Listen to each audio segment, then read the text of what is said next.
សូមដឹងគុណលោកពុកអ្នកម៉ែលោកបារម្ភហើយបានផ្ដាំផ្ដែឃ្លាពុកម៉ែចាក់ចេញឆ្ងាយស្រុកពុកម៉ែអង្គុយយំរំពឹងឲ្យកូនកើតមានក្តីសុខពុកម៉ែយំកូនសែនស្រណោកូនដេកមិនលូគិតដល់ពុកម៉ែកូនមិនដែលភ្លេចពាក្យម៉ែបានដាំម៉ែនៅឆ្ងាយកូននៅតែចាំម៉ែក៏ផ្ដាំឲ្យមានការងារចង់វិលទៅស្រុកគិតរកលុយមិនមានវេលា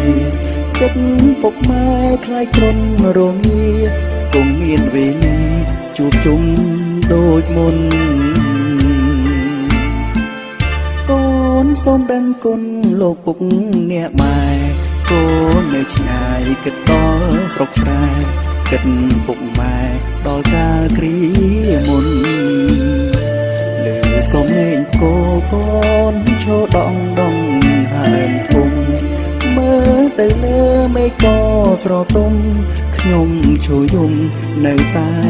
ម្នាក់ឯងកូនមិនដែលភ្លេចស្រុកស្រែម៉ែអើ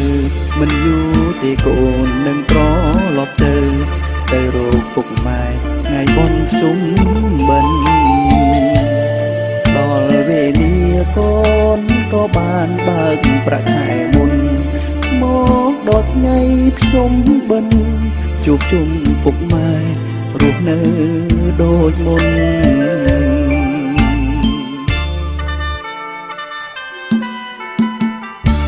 ក្នុងនាមយើងជាកូនត្រូវដឹងគុណឪពុកម្ដាយគ្មានអ្នកណាល្អដូចឪពុកម្ដាយយើងទេចង់ឲ្យកូនល្អពេលឃើញកូនវេទនាលោកតែងតែបង្ហូរទឹកភ្នែកព្រោះអាណិតកូនដូច្នេះកូនសូមដឹងគុណឪពុកម្ដាយកូនមិនដែលភ្លេចស្រុកស្រែម៉ែអើមិនយូរទេកូននឹងត្រឡប់ទៅរកពុកម៉ែថ្ងៃបុណ្យភ្ជុំបិណ្ឌដល់វេលាកូនក៏បានបើកប្រាក់ខែមុនមកដល់ថ្ងៃភ្ជុំបិណ្ឌ